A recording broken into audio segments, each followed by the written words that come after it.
الحمد لله العلي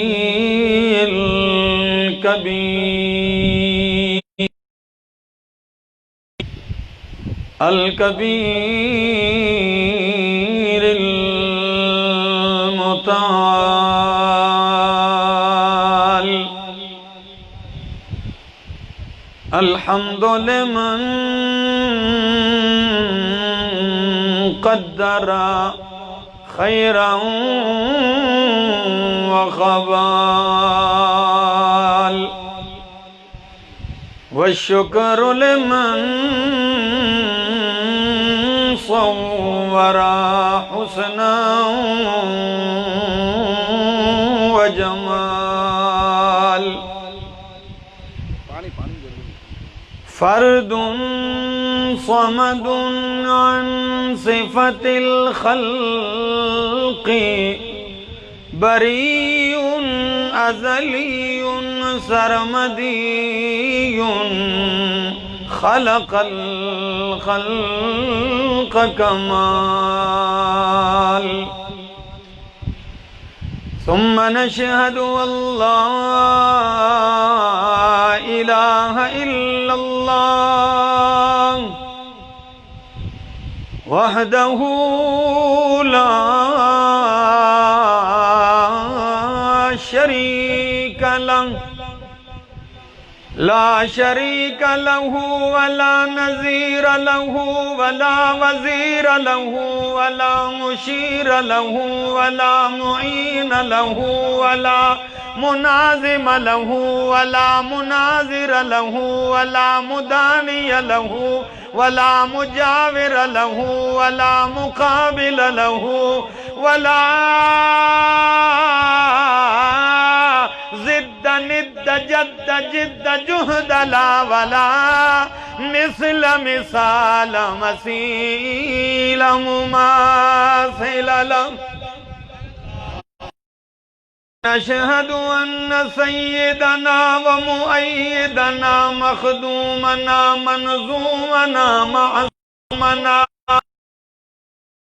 مقصودنا حسيننا وأحسننا جميلنا وأجملنا منيرنا وأنورنا ولينا وأولانا تقينا وأتقانا زكينا وأزكانا وأعلانا أجلانا أبهانا أتقانا أزكانا أنور أجدر أكبر أزهر أطهرنا محمدا عبده ورسوله. أما بعد فأعوذ بالله من الشيطان الرجيم. بسم الله الرحمن الرحيم. إنا نحن نزلنا الذكر وإنا له لحافظون. وقال تعالى: يا أيها الرسول بلغ ما أنزل إليك من ربك وإن لم تفعل فما بلغت رسالته والله يعصمك من الناس. وقال النبي صلى الله تعالى عليه وسلم: إنما بعثت معلما. وقال النبي صلى الله تعالى عليه وسلم: إن الله يرفع بهذا الكتاب أقواما ويضع به آخرين. سبحان ربك رب العزة وسلام على المرسلين والحمد لله رب العالمين.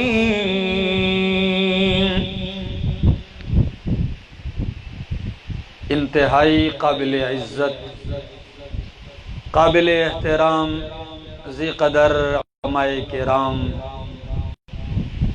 اور کراچی کے غیور میرے معزز دوستوں، بزرگوں، بھائیوں، السلام علیکم۔ تقریباً 1 سال ہو چکا، 1 سال قبل یہاں ملاقات ہوئی تھی، اور 1 سال گزرنے کے بعد آج پھر اپنے محبوب اور مخلص دوست بھائی حزب اللہ صاحب اور ان کے جتنے بھی رفقا ہیں ان کی پرخلوص دعوت پر حاضری دی ہے۔ دعا گو ہوں اللہ کی بارگاہ میں کہ اللہ مجھے حق اور سچ کہہ سکنے، سمجھا سکنے کی توفیق نصیب فرمائے، اور بعد ازاں مجھے عمل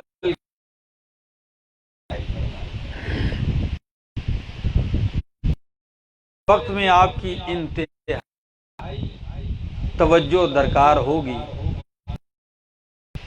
اگر بات میری ہو تو بھلے کوئی توجہ نہ کرے تو پرواہ نہیں، اس لیے کہ من آنم کے من دانم، ہم کیا ہیں، لیکن میری بات ہوگی تو وہ یا رب کے قرآن سے ہوگی یا نبی کے فرمان سے ہوگی،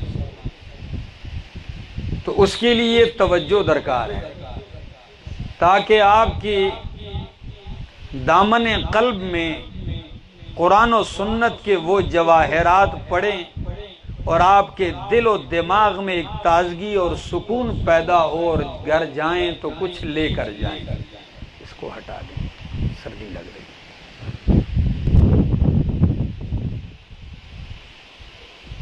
دوستو، اس دنیا میں انسانیت جب سے آباد ہے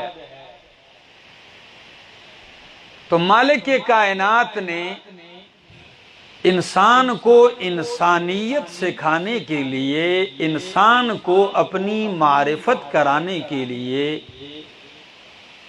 اپنے برگزیدہ بندے انبیاء بھیجے،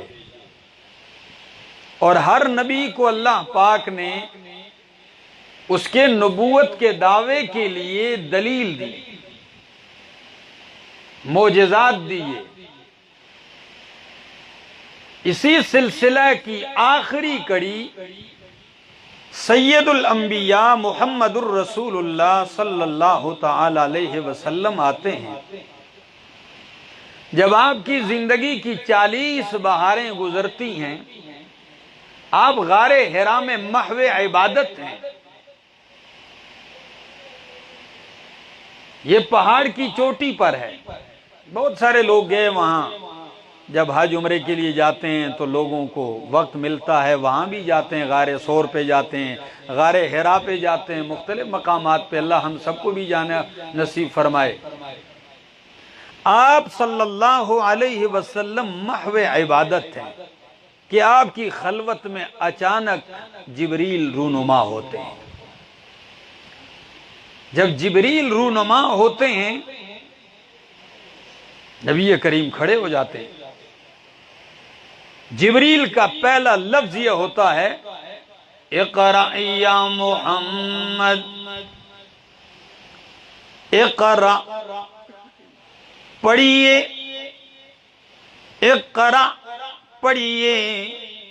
نبی کریم جواباً کہتے ہیں، ما انا بقارئ، لست بقاری، میں قاری نہیں، میں پڑھنے والا نہیں۔ یہ جواب سننے کے بعد جبریل نبی کریم کو یوں سینے سے لگا لیتے ہیں۔ فرمایا فَأَخَذَنِي جبریل، جبریل نے مجھے یوں سینے سے لگایا، خوب دبایا، ثم ارسلنی، پھر چھوڑا، فرمایا اقرأ، اب پڑھیے۔ پھر وہی جواب، ما انا بقارئ، میں قاری نہیں، میں پڑھنے والا نہیں۔ دوسری دفعہ سینے سے لگایا، تیسری دفعہ سینے سے لگایا، اور 3 دفعہ یوں سینے سے لگانے کے بعد آپ کی زبان پہ یہ الفاظ اللہ نے جاری کر دیے جبریل کے کہلوانے سے کہ اقرأ بسم ربک الذی خلق، اقرأ بسم ربک الذی خلق، میرے پیغمبر اپنے رب کے نام سے پڑھیے۔ سورۃ العلق کی 5 آیتیں ملتی ہیں۔ کائنات والو، خاص کر ہری پور والو، نبی کریم کو پہلی مرتبہ کتنی آیتیں ملتی ہیں؟ 5 آیتیں۔ یہ 5 آیتیں ملتی ہیں۔ آپ گھر آتے ہیں، گھر پہنچتے ہیں، ام المومنین خدیجۃ الکبریٰ سے کہتے ہیں زملونی دسرونی، مجھے کمبل اوڑو، مجھ پہ چادر ڈالو، انی خشیت علی نفسی، مجھے اپنی جان کا خطرہ ہے۔ کیوں دوستو؟ جبریل کے ساتھ انس نہیں تھا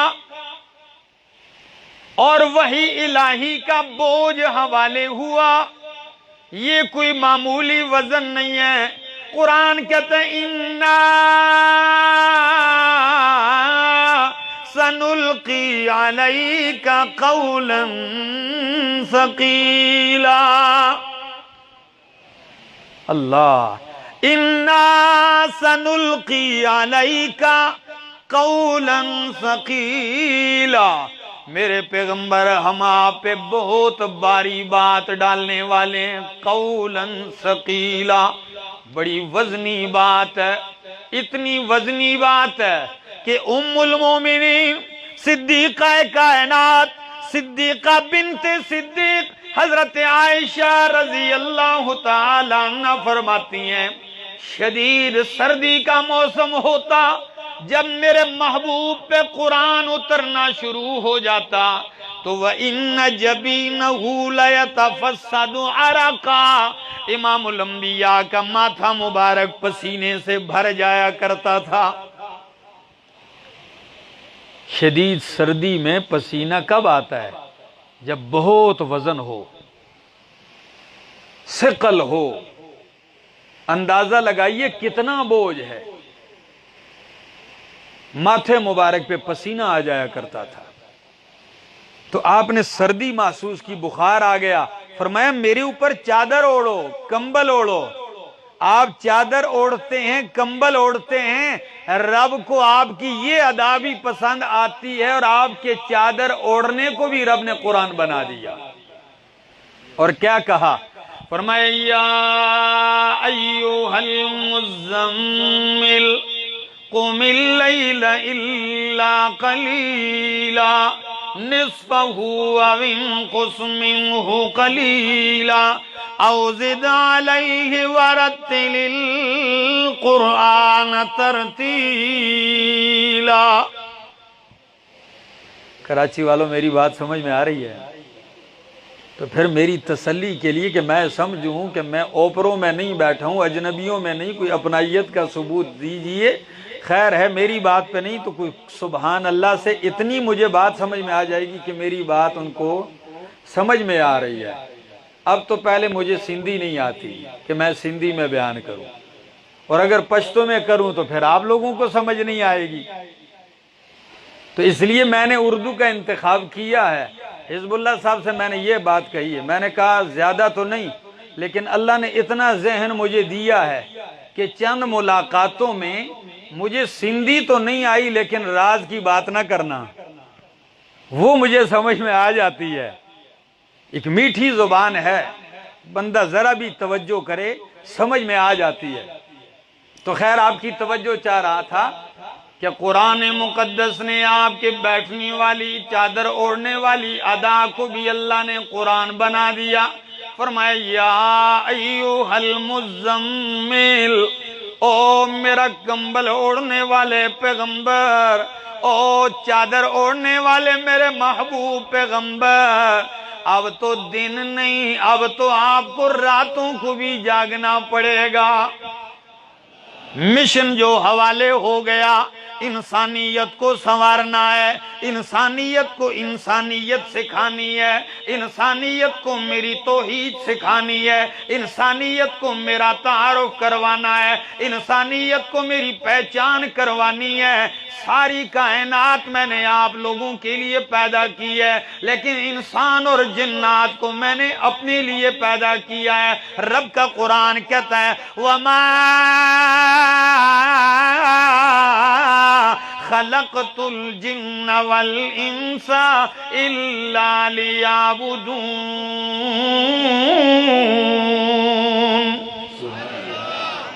ہم نے انسان اور جن کو اپنی عبادت کے لیے پیدا کی۔ اللہ فرماتے ہیں آپ کو میری پہچان ہونی چاہیے، عبادت تبھی کرو گے جب پہچان ہوگی، پہچان نہیں تو عبادت کیسے؟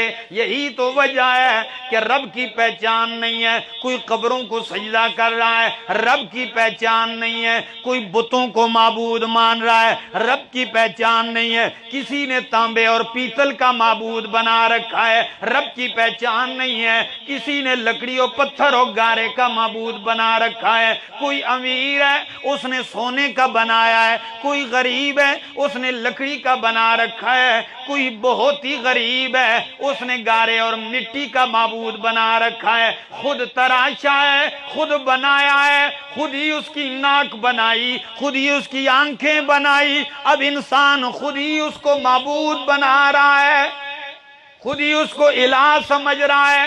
اللہ نے فرمایا میرے پاک پیغمبر یہ غلط ہو چکے ہیں، یہ بٹک چکے ہیں، ان کو میری پہچان کروائیے کہ تمہارا معبود یہ نہیں ہے، یہ تو تمہارے ہاتھوں سے بنے ہوئے ٹھیکرے ہیں، معبود تو وہ ہے جو رب العالمین ہے، معبود تو وہ ہے جو خالق کائنات ہے، معبود تو وہ ہے جو خود کہتا ہے اللہ لا الہ الا هو الحی القیوم۔ وہ معبود ہے الحی جو زندہ ہے، القیوم دوسروں کو تھامنے والا ہے، وہ معبود ہے۔ اس کی شان تو یہ ہے تم نے جن کو معبود بنا رکھا ہے کچھ تو بے جان ہے، کچھ مرے ہوئے ہیں، کچھ عنقریب مر جائیں گے۔ معبود وہ ہوتا ہے جس پہ موت نہ آئے، اور موت سے اگر پاک ہے تو کراچی والوں وہ کون ہے؟ جو رب کو مانتے وہی جواب دیں، موت سے پاک کون ہے؟ اللہ قرآن کہتا ہے وَتَوَكَّلْ عَلَى الْحَيِّ الَّذِي لَا يَمُوتُ۔ اگر بھروسہ کرنا ہے اس زندہ پہ کرو جس پہ موت نہیں آئے گی۔ احمد جمشید پہ بھروسہ نہیں، آج زندہ ہے کل مر جائے گا۔ کسی بادشاہ پہ بھروسہ نہیں، آج وہ تخت اقتدار پر ہے تو کل وہ تختے پہ پڑا ہوگا، آج وہ تخت کی کرسی پر بیٹھا ہے کل وہ جیل کی سلاخوں میں ہوگا، آج وہ زمین کے اوپر ہے کل منو مٹی کے نیچے ہوگا۔ اگر بھروسہ کرنا ہے اس ذات پہ کیجئے جس پہ موت نہیں آتی، موت درکنار۔ اللہ کا قرآن کہتا ہے لا تأخذہ سنۃ ولا نوم، جسے اونگ نہیں آتی، جسے نیند نہیں آتی۔ اونگ کا آنا، نیند کا آنا کمزوری ہے، اور اللہ کمزوریوں سے، وہ کیا ہے؟ کمزوریوں سے پاک ہے۔ آپ جب نماز میں کھڑے ہوتے ہیں تو کیا کہتے ہیں؟ سبحانک اللہم، سبحانک اللہم۔ ویسے بھی آپ کسی چیز کو دیکھتے ہیں تو کہتے ہیں سبحان اللہ، کہتے ہیں؟ کیا معنی ہے اس کا؟ یہ تو آسان ہے، اللہ پاک ہے، شاباش۔ کیا معنی ہے؟ اللہ پاک ہے۔ لیکن کراچی والوں کبھی غور کیا ہے کہ اس جملے کا مطلب کیا ہے؟ اللہ پاک ہے، کیا مقصد؟ آج سمجھ لو، آپ کہتے ہیں جی یہ اجرک پاک ہے، یہ پانی پاک ہے جی، قرآن پاک ہے، نبی پاک ہے، اللہ پاک ہے۔ کیا مطلب ہے؟ پاک پاک تو سب کے ساتھ لگا دیا ہے، مطلب کیا ہے؟ فرق کیا ہے آج سمجھ لینا، اور اگر بات سمجھ میں آ جائے تو پھر سبحان اللہ کا معنی سمجھنے کے بعد سبحان اللہ ضرور کہنا۔ جب ہم کہتے ہیں دری پاک ہے تو معنی ہے دری میل کچیل سے پاک ہے، غلاظتوں سے پاک ہے۔ جب ہم کہتے ہیں قرآن پاک ہے تو معنی ہے کہ قرآن شک سے پاک ہے، اور جب ہم کہتے ہیں نبی پاک ہے تو معنی ہے نبی گناہوں سے پاک ہے، عیبوں سے پاک ہے۔ لیکن جب ہم کہتے ہیں اللہ پاک ہے تو اس کا معنی ہوتا ہے اللہ کمزوریوں اور شریکوں سے پاک ہے، وہ شریکوں سے پاک ہے۔ تو میرے پیغمبر آپ کو مشن حوالے ہوا ہے انسانیت سنوارنے کا، آپ نے قرآن سنانا ہے۔ اور عجیب بات ہے، دو باتیں میری ذہن میں رکھ لینا، جو کتاب ملی وہ محفوظ ملی۔ کیا؟ کسی کی کتاب محفوظ نہیں ہے دنیا میں، اگر محفوظ ہے تو کس کی کتاب ہے؟ اللہ کی کتاب۔ کتاب ملی وہ محفوظ ہے، اور جو صاحب کتاب ہیں وہ معصوم ہیں۔ دونوں جملے سمجھ میں آگئے؟ یاد رکھ لینا، میں اس پہ دلیل دینے لگا ہوں۔ کتاب محفوظ ہے اور صاحب کتاب امام الانبیاء معصوم ہے۔ محفوظ کہاں لکھا ہے؟ قرآن کہتا ہے اِنَّا نَحْنُ نَزَّلْنَا الذِّكْرَ وَإِنَّا لَهُ لَحَافِظُونَ۔ اِنَّا نَحْنُ نَزَّلْنَا الذِّكْرَ، اللہ فرماتے ہیں اس نصیحت کو، اس ذکر کو ہم نے اتارا ہے۔ وَإِنَّا لَهُ لَحَافِظُونَ، اس کی حفاظت کرنے والے بھی ہم خود ہیں۔ قرآن کی حفاظت کا ذمہ رب نے کسی عالم کو نہیں دیا، رب نے کسی مولوی اور پیر کو نہیں دیا، اللہ نے کسی بادشاہ و گدا کو نہیں دیا، اللہ نے اپنی کتاب کی حفاظت کا ذمہ خود اٹھایا ہے۔ مخلوق کی ذمہ داریوں میں کمزوری آ سکتی ہے، ان کی حفاظتوں میں دراڑیں پڑ سکتی ہیں، لیکن جسے رب محفوظ کر دے اس میں رد و بدل ہو سکتا۔ باقی جتنی کتابیں ہیں چھپتی ہیں، آخر میں لکھا ہوتا ہے یا شروع میں لکھا ہوتا ہے جی غلطی کی درستگی کیجئے، اگر کوئی غلطی ہو ہمیں مطلع کیجئے، ہم غلطی کو دور کریں گے، کوئی کوتاہی ہو ہم دور کریں گے، کوئی لغزش ہو ہم دور کریں گے، کوئی بات غلط ہو تو ہم دور کریں گے۔ لیکن یہ صرف میرے رب کا قرآن ہے جس کے ماتھے پہ پہلا لفظ لکھا ہے الف لام میم ذالک الکتاب لا ریب فیہ۔ کیا بات ہے! الف لام میم، 29 سورتوں کے شروع میں یہ حروف آتے ہیں، اور آپ تعلیم یافتہ لوگ ہیں، ان حروف کو حروف مقطعات کہا جاتا ہے، ان کو الگ الگ پڑھا جاتا ہے۔ مثلا سورہ بقرہ کے شروع میں الف لام میم طٰ کاف ہا یا عین صاد نون والقلم وما یسطرون یاسین۔ یہ حروف مقطعات ان کو کیوں کہتے ہیں؟ ان کو کاٹ کاٹ کے پڑھا جاتا ہے، ملا کے نہیں پڑھتے۔ الف لام کو علم نہیں پڑھتے، الف لام میم الگ الگ کر کے پڑھتے ہیں۔ اس کا معنی کیا ہے؟ کیا مطلب ہے اس کا؟ شاہ عبدالعزیز محدث دہلوی رحمہ اللہ 16 توجیحات ذکر کرتے ہیں، لیکن کہتے ہیں کہ بہترین توجیہ یہ ہے کہ یہ قرآن کا راز ہے، اس کا معنی کوئی نہیں جانتا، ہم اس کے ظاہر پہ ایمان رکھتے ہیں، معنی نہیں جانتے۔ ہاں مفسرین نے اپنے اپنے ذوق کے مطابق لوگوں کے ذہن کو قرآن کے قریب لانے کے لیے کچھ معنی کیے ہیں۔ مثلا سند المفسرین حبر الامت ترجمان القرآن حضرت عبداللہ ابن عباس رضی اللہ تعالیٰ عنہ معنی کرتے ہیں، جواب چاہوں گا آپ لوگوں سے۔ وہ کہتے ہیں کہ الف سے مراد اللہ، لام سے مراد جبریل اور میم سے مراد محمد مصطفیٰ۔ الف لام میم، تو معنی کیا ہے؟ قرآن کی سند بیان ہو رہی ہے کہ اللہ قرآن بھیجنے والا، جبریل قرآن لانے والا اور محمد مصطفیٰ پہ قرآن اترنے والا۔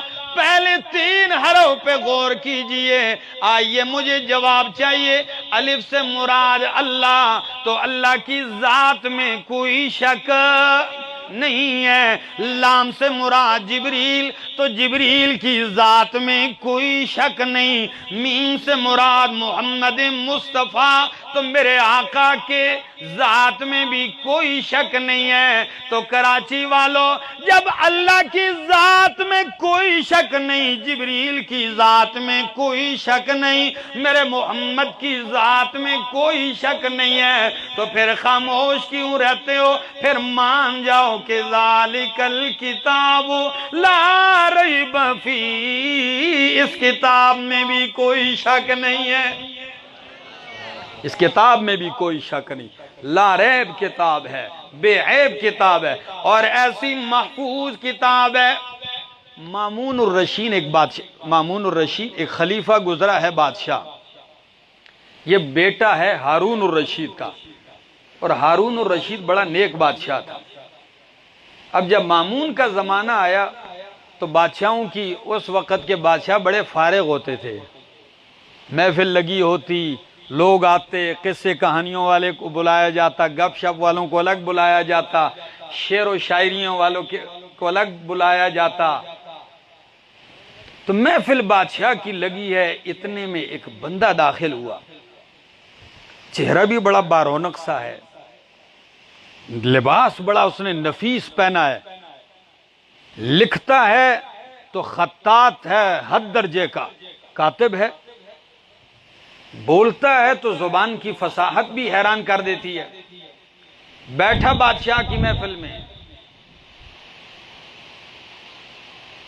بادشاہ نے اس سے گفتگو کے دوران ہی پوچھ لیا مامون نے کہ اسرائیلی انت، کیا آپ اسرائیلی تو نہیں ہیں، یہودی تو نہیں ہے کہیں؟ تو اس نے سر ہلا کے کہا ہاں میں اسرائیلی ہوں، یہودی ہوں۔ نے کہا اگر آپ یہودی ہیں تو میں آپ کو دعوت دیتا ہوں، ایمان لاؤ، اسلام قبول کر لو، میں بادشاہ ہوں، آپ جو چاہو گے میں دوں گا۔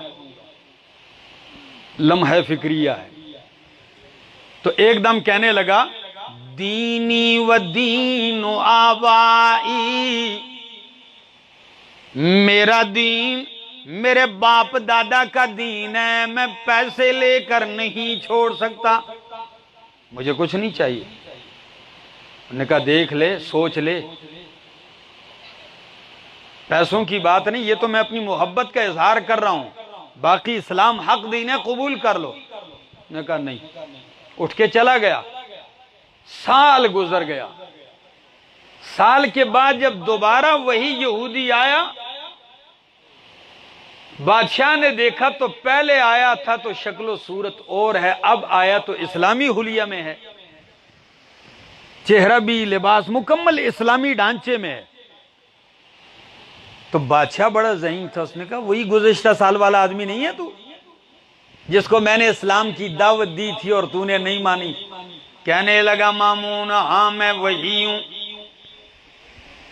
مجھے کسی نے دعوت نہیں دی، آپ کی محفل سے اٹھنے کے بعد میرے دل میں یہ چنگاری اٹھی، کیوں اس دین پہ اڑا ہوا ہے؟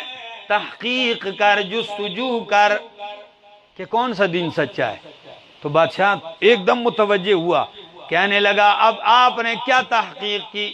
کہنے لگا یہاں سے جانے کے بعد میں نے کئی نسخے تورات کے اپنی ہاتھوں سے لکھے، کاتب تو میں پہلے سے تھا لکھنے کا، بہترین خطات لکھا میں نے، کہیں سے کم کر دیا، کہیں سے زیادہ کر دیا، کہیں سے بالکل لفظ بگاڑ دیے، کہیں ایک جگہ کا لفظ اٹھا کے دوسری جگہ کر دیا، تورات میں تبدیلی کر کے پھر بہترین 5-6 نسخے تیار کیے۔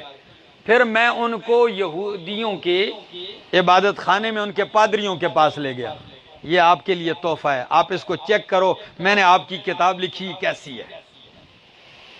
پھر میں نے انجیل کے نسخے لکھے، وہ ان کے مولویوں کو دے دیے۔ کہتے ہیں مہینے گزر گئے، ہفتے گزر گئے، پوچھتا ہوں بھائی کیسے ہیں؟ سب کہتے ہیں بہت اعلیٰ، بہترین لکھا ہے، منظور ہو گیا جی، ہاں پاس ہیں۔ میرے سارے نسخے پاس ہو گئے۔ اب میں نے کہا آخری نمبر ہے قرآن کا۔ کہتا ہے میں نے اٹھایا قلم، لکھا قرآن، لفظ بدل دیے، زیر زبر اوپر نیچے کر دیے، لفظ آگے پیچھے کر دیے، چند نسخے بنائے، بڑے علماء کو بھی نہیں دیے، مسلمانوں کے چھوٹے چھوٹے حافظوں کو دے دیے، یہ میں نے آپ کی کتاب لکھی، چیک کرو، پسند آئے تو لے لو۔ کہتا ہے مجھ سے نسخے لیے 2 دن نہیں گزرے تھے کہ سارے نسخے لا کے میرے منہ پہ مار دیے انہوں نے۔ میں نے کہا بھائی کیوں؟ ایک کہنے لگا ادھر غلطی ہے، ادھر غلطی ہے، ادھر غلطی ہے۔ اللہ گواہ، میں نے کہا کون سی لیبارٹری ان کے پاس لگی ہوئی ہے جس میں انہوں نے چیک کیا اور ایک ایک حرف مجھے بتا دیا کہ یہاں سے آپ نے غلطی کی ہے، ساری نکال کے غلطیاں میری باہر پھینکتی۔ کہا یہ نسخے ہماری مارکیٹ میں نہیں چلتے۔ تو جب میں نے یہ منظر دیکھا میرے دل نے گواہی دی کہ واقعی قرآن جیسے کہتا ہے کہ نحن نزلنا الذکر وإنا له لحافظون، کہ ہم اس کی حفاظت کرنے والے ہیں۔ واقعی قرآن محفوظ کتاب ہے۔ میں قدم بڑھ کے کہتا ہوں قرآن محفوظ کتاب ہے، اور صاحب قرآن معصوم اور محفوظ پیغمبر ہیں۔ اللہ فرماتے ہیں میرے پاک پیغمبر آپ قرآن سنائیں، ساری کائنات مل کے بھی آپ کا کچھ نہیں بگاڑ سکتی۔ واللہ یعصمک من الناس، آپ کی حفاظت میں اللہ خود کروں گا۔ یہ قرآن کی گارنٹی ہے، واللہ یعصمک من الناس، اللہ آپ کو بچائے گا لوگوں سے۔ شرط کیا ہے؟ بلغ، آپ قرآن پہنچائیں۔ آج جو تباہی مچی ہے دنیا میں، وجہ یہ ہے کہ منبر سے بھی قرآن بیان نہیں ہوتا۔ ہر بندہ آتا ہے، کوئی قصہ کہانی شروع کر کے چلا جاتا ہے، کوئی شعر و شاعریاں پڑھ کے چلا جاتا ہے، کہاوتیں سنا جاتا ہے، رب کا قرآن نہیں پڑھتے۔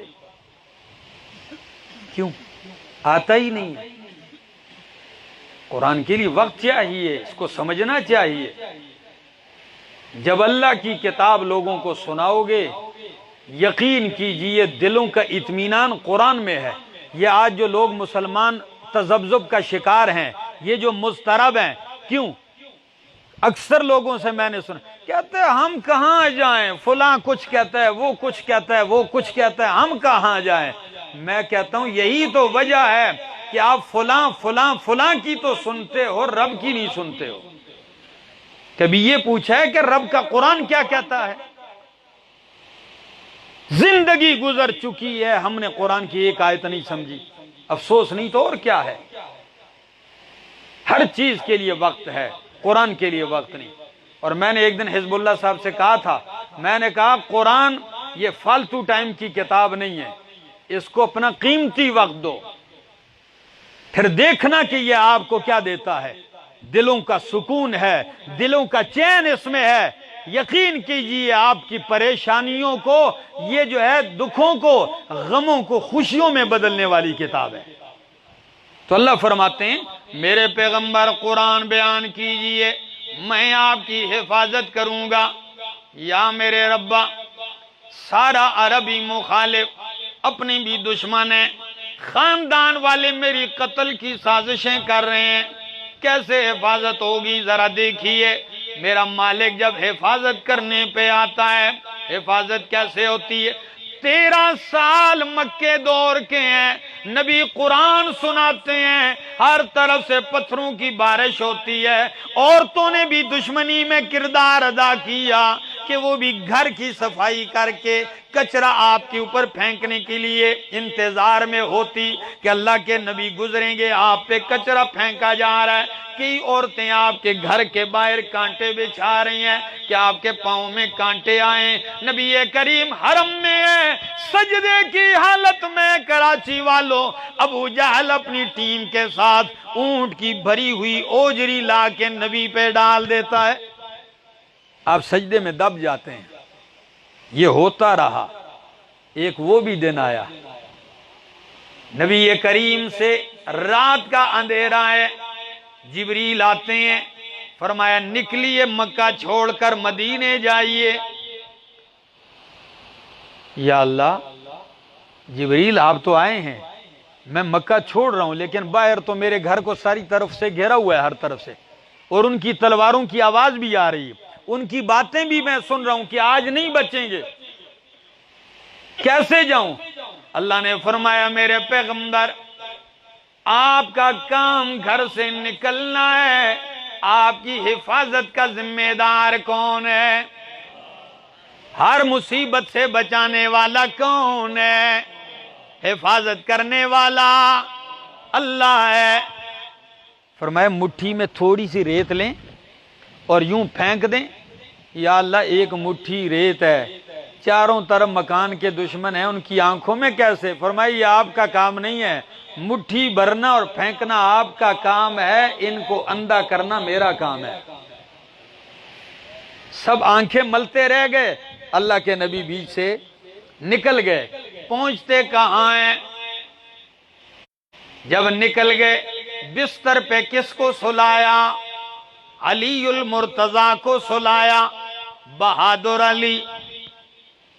میں تو اکثر کہتا ہوں کہ علی علی ہے، علی ولی ہے، علی شیر جری ہے، علی داماد نبی ہے۔ میں تو کہتا ہوں فاتح خیبر علی، داماد پیغمبر علی، سلایا اپنی بستر پہ، سو جائیے۔ وہ بستر ہے کہ آرام کر لینا صبح تک، نہیں، یہ وہ بستر ہے جس پہ بھی کس نے برسنا ہے؟ تلواروں نے۔ لوگوں نے تو گھیرا ہوا ہے، لیکن قربان جاؤں تابعداری کی۔ علی المرتضیٰ یہ بھی نہیں کہتے یا رسول اللہ یہ تو بستر ہے، مر گئے، یہ تو قتل ہونے کے لیے سونا ہے، نہیں، ان کو جان کی پرواہ نہیں تھی، نبی کے فرمان کی پرواہ تھی۔ لیٹ گئے۔ فرمایا لٹایا کیوں؟ وجہ کیا تھی؟ ان مشرکوں کی امانتیں میرے پاس ہیں، کل یہ نہ کہیں کہ محمد عربی امانتیں لے کے چلے گئے۔ قربان ایسا کہ جان کے قاتل کی امانت کو بھی حوالے کرنے کی فکر پڑی ہوئی ہے، اور یہاں لوگوں کے پیسے ہڑپ کر جاتے ہیں، لاکھوں روپے ہڑپ کر جاتے ہیں، پتہ بھی کسی کو نہیں ہوتا، روزانہ اس کے دروازے پہ جاتے ہیں، او بھائی پیسے دو، پیسے دے دو۔ نبی کی تعلیم یہ نہیں ہے میرے دوستو، حلال حرام کی تمیز ہی کوئی نہیں ہے۔ ایک بندہ تھا، اس کے پاس روزانہ ایک بندہ آتا تھا، میں روزانہ آپ کے دروازے کے چکر کاٹتا ہوں، میرے پیسے دو گے کہ نہیں؟ کہتا ہے، اس نے کہا میں تو تھک گیا ہوں، آپ یہ بتاؤ آخر کب دو گے؟ کہتا ہے بتاؤں کب دوں گا؟ کہا ہاں۔ کہتا ہے یہ دیکھ لو میرے گھر کے باہر کنڈا تار لگی ہوئی ہے، جو لوہے کی تار ہوتی ہے، کانٹے دار، یہ کانٹا تار، کہتا ہے یہاں راستے سے بھیڑیں گزرتی ہیں، پھر کہتے ہیں جب بھیڑیں گزرتی ہیں تو ان کا خون ان کے اندر لگتا ہے، تو جب وہ خون لگے گا میں وہ جمع کروں گا، وہ بیچوں گا، پھر آپ کے پیسے پیسے دے دوں گا۔ وہ ہنس پڑا، بڑا ظالم ہے، اب اتنی سی اون جمع ہوگی پھر بیچے گا، پھر جیسے دکانداروں نے لکھا ہوتا ہے کشمیر آزاد ہونے تک ادھار بننا، وہ پتہ ہے کشمیر آزاد ہونا نہیں ہے اور ہمیں ادھار دینا نہیں ہے، یہی مطلب سمجھ رہا ہے نا، یہ کانٹے کے ساتھ لگے گا اون، یہ اتار کے آپ کو دے دوں گا۔ وہ ہنس پڑا، جیسے ہی ہنسا کہتا ہے ہاں ابھی آپ کو نقد نظر آگے تو ہنس پڑے ہو، یہ نقد نظر آئے ہیں تو ہنس پڑے ہو۔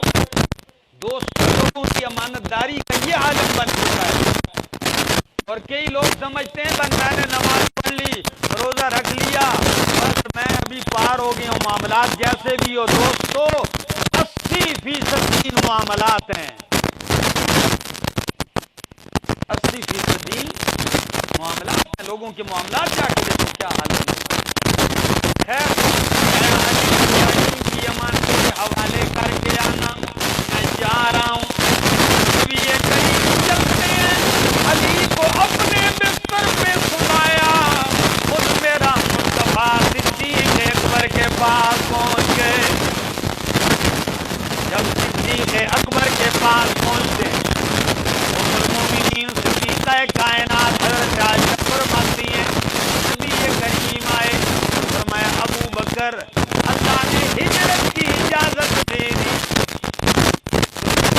پر ایک دم کہنے لگے یا رسول اللہ اجازت دی ہے، ساتھ کون ہوگا؟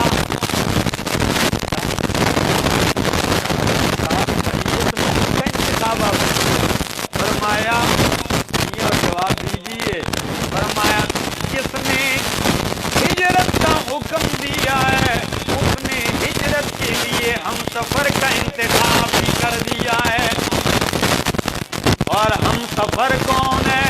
اکثر میں کہتا ہوں مصطفیٰ کا ہم سفر ابو بکر، ابو بکر مصطفیٰ کا ہم سفر ابو بکر، ابو بکر ساتھ چلتے ہیں، قربان جاؤں کچھ بول جاؤں اجازت ہے؟ پھر سن لیجئے، وہ صدیق ہے، صدیق وہ ہستی ہیں، ابو بکر صدیق یہ وہ ہستی ہے۔ کراچی والوں، دو سفر میرے محمد کے بڑے تاریخی ہیں، آپ کو پتہ ہوگا کتنے؟ بہت سارے میڈیا کے دوست بیٹھے ہوئے ہیں، صحافی بیٹھے ہوئے ہیں، میری اس بات کی طرف خدا را ذرا توجہ ہوں گا اور بہت بڑے تاریخ کے بعد سے آپ کو گزار دوں گا۔ دو سفر نبی کے بڑے اہم ہیں، ایک سفر مکے سے مدینے تک اور ایک سفر مکے سے بیت المقدس اور آسمانوں تک۔ ایک سفر کا نام ہجرت ہے اور دوسرے سفر کا نام معراج ہے۔ دو سفر ہیں اور دونوں سفروں میں ساتھی بھی ہیں، ہم سفر بھی ہیں۔ آسمان تک کے سفر میں ہم سفر جبریل ہے، کون ہے؟ جبریل امین ہے، سید الملائکہ ہیں، اور مکے سے مدینے تک کے سفر میں وہ سید البشر، سید الصحابہ، سید الاولیاء، افضل البشر بعد الانبیاء ابو بکر صدیق ہیں۔ فرق کیا ہے؟ جبریل ہم سفر ہیں، جب بیت المقدس تک پہنچتے ہیں جبریل جانا ہے، کوئی سفر کے لیے سواری بھی تو چاہیے بیت المقدس کے لیے، فرمایا یا رسول اللہ ٹھہریے سواری لایا ہوں، لاتا ہوں، کیا؟ بوراق، کیا؟ بوراق یا براق استعمال کیجیے۔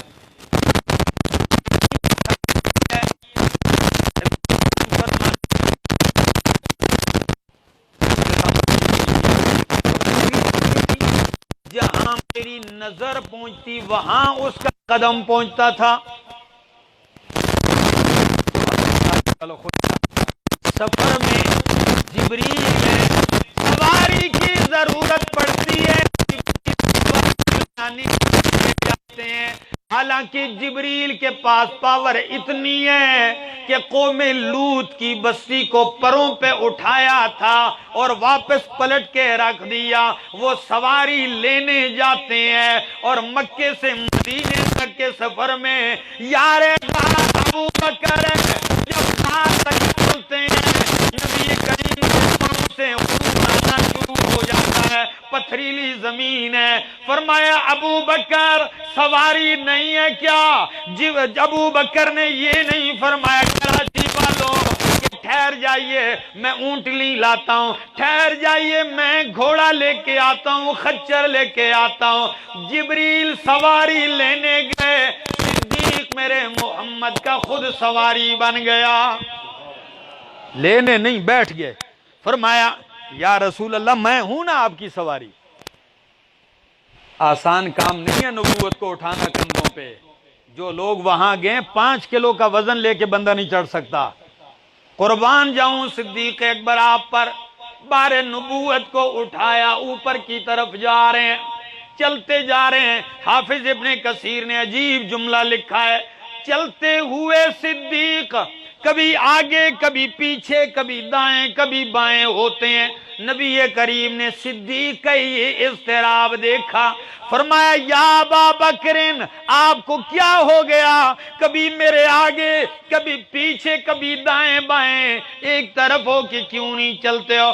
فرمایا یا رسول اللہ آپ رب کی امانت ہیں، مجھ پہ رب کا احسان ہے، اللہ کے پاک پیغمبر ہیں، میں پریشان ہوں کہ دشمن آگے سے وار نہ کر دے. جب آگے کا خطرہ ہوتا ہے تو میں آگے ہو جاتا ہوں کہ میں چھلنی ہو جاؤں، آپ بچ جائیں. جس جانب کا خطرہ محسوس کرتا ہوں میں اس جانب ہو جاتا ہوں. یقین کیجئے یہی وہ لوگ تھے کہ شاعر کہتا ہے جو کہتے تھے جو جان مانگو تو جان دیں گے، جو جان مانگو تو جان دیں گے، جو مال مانگو تو مال دیں گے، مگر یہ ہم سے نہ ہو سکے گا، محمد کا جاہو جلال دیں گے. باقی ہر چیز دیں گے.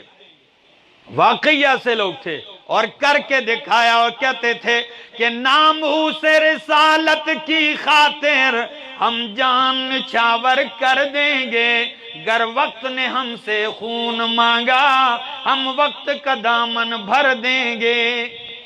اور بھرا ہے خدا کی قسم، تاریخ اسلام صحابہ کے خون سے رنگین ہے.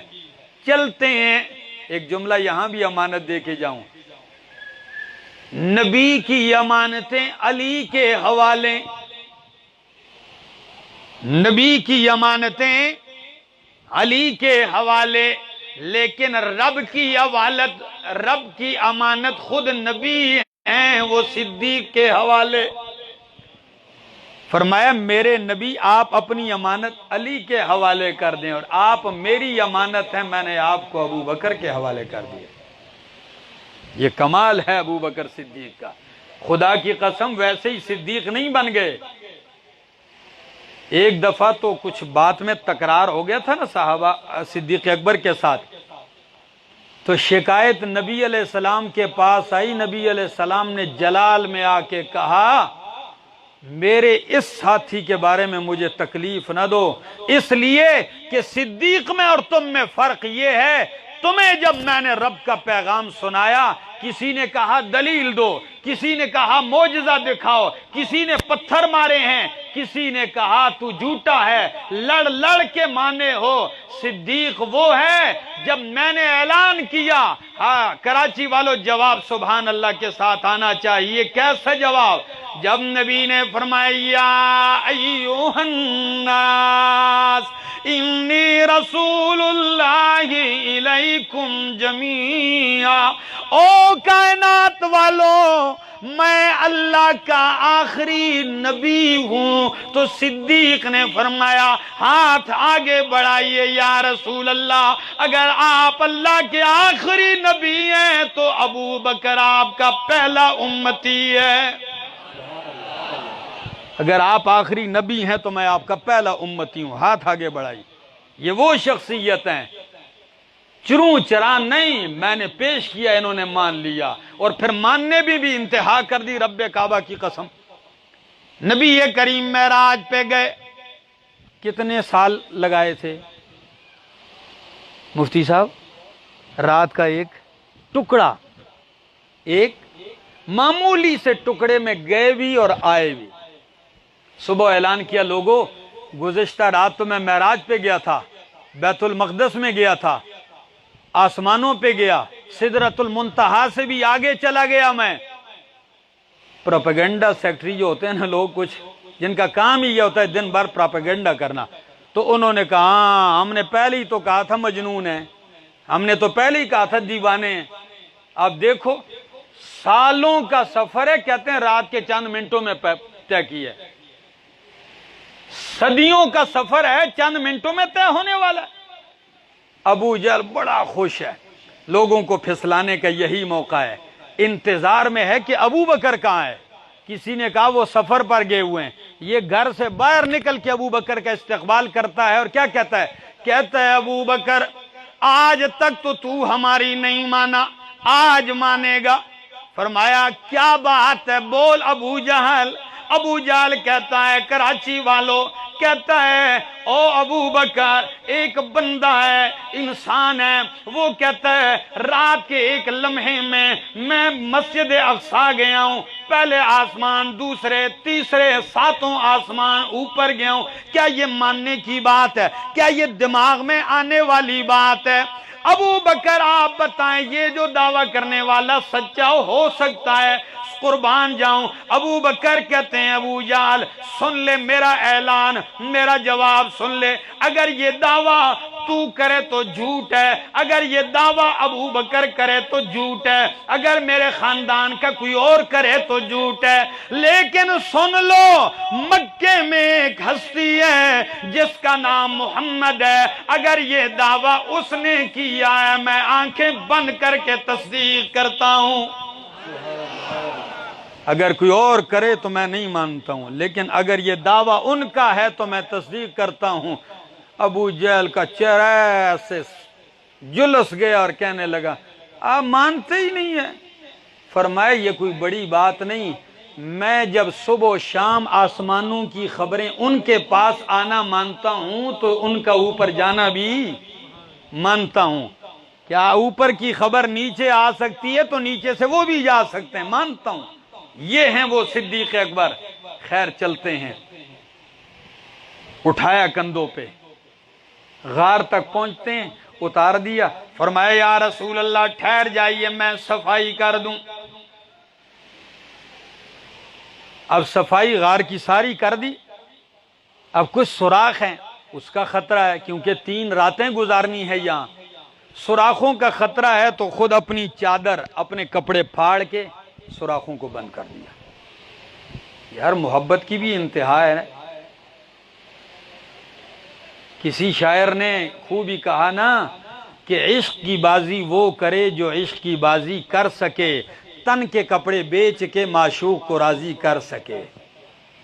یہ باتیں ہیں، یہ کیا ہے تو صدیق اکبر نے کیا ہے، خدا کی قسم پھاڑ کے کپڑے رکھ دیے۔ فرمایا یا رسول اللہ تشریف لائیے اندر۔ نبی کریم آتے ہیں، یا رسول اللہ ایسے بیٹھ کے، صدیق اکبر ایسے بیٹھ گئے، میری طرف دیکھیے۔ فرمایا میری جھولی میں سر رکھیے، سو جائیے۔ تھکاوٹ صدیق کو زیادہ تھی۔ کیوں؟ کندھوں پہ جو اٹھا کے گئے تھے ان کو زیادہ تھکاوٹ تھی، لیکن اپنا آرام نبی کے آرام پہ قربان کیا، بیٹھ گئے۔ فرمایا سر رکھیے، سو جائیے۔ نبی علیہ السلام سو جاتے ہیں۔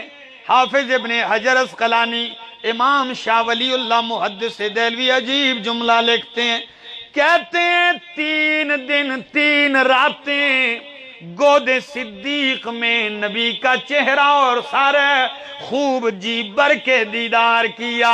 لفظ کیا استعمال کیے؟ فرماتے ہیں کہ صدیق کی جھولی میں مصطفیٰ کا چہرہ ایسے لگ رہا تھا جیسے رحل میں قرآن کھلا ہو، جیسے رحل میں قرآن کھلا ہو۔ 3 دن 3 راتیں گزارتے ہیں۔ اللہ جب حفاظت کرنے پہ آتا ہے تو کیسے؟ مکڑی نے جالا تن دیا، مکڑی نے جالا تن دیا، مشرکین صبح گھومتے گھومتے پہنچ بھی آئے۔ صدیق اکبر کہنے لگے یا رسول اللہ اگر کسی نے یوں نیچے جھک کے دیکھ لیا تو ہم نظر آ جائیں گے۔ فرمایا فکر نہ کیجئے، ان اللہ معنا، اللہ ہمارے ساتھ ہے، اللہ ہمارے ساتھ ہے، فکر نہ کیجئے۔ میں کبھی کبھی کہتا ہوں واہ اللہ، جب کام لینے پہ آیا کبھی مکڑی سے لے لیا، کبھی ابابیل سے لے لیا کہ نہیں؟ کعبے کی حفاظت ابابیلوں سے کروائی، نبی کی حفاظت ایسے بھی کروا دی غار کے اندر، صدیق کی بھی حفاظت کروا دی۔ میں نے کہا کتاب محفوظ ہے، نبی بھی محفوظ اور معصوم ہیں۔